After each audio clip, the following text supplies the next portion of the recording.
Wewe watafuta nuru kweli, utaweza kuishi ndani ya nuru wewe? Nuru?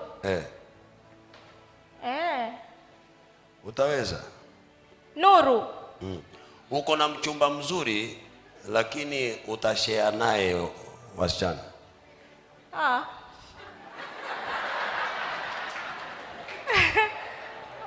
Basi niombe ili sishare naye, niwe na mimi peke yangu.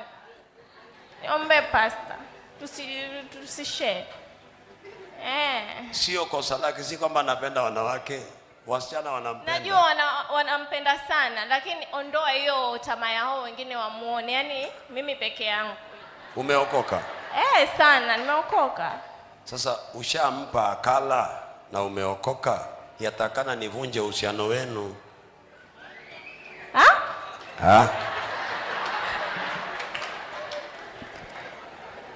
Adamu na Eva walikula. Yes. Sasa wewe yatakana mimi nivunje uhusiano wenu, alafu uanzishe tena.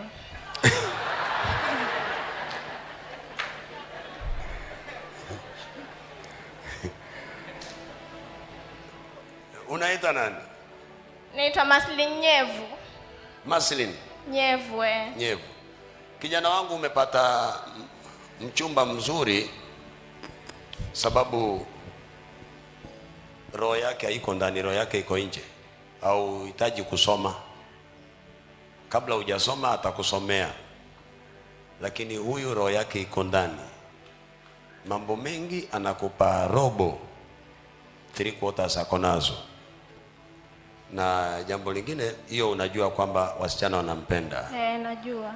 Yeye anajua kwamba unaota ndoto mbaya, anajua. Anajua, nishamwambia. Lakini since nianze kunywa maji yako na niko na kitambara, sijayo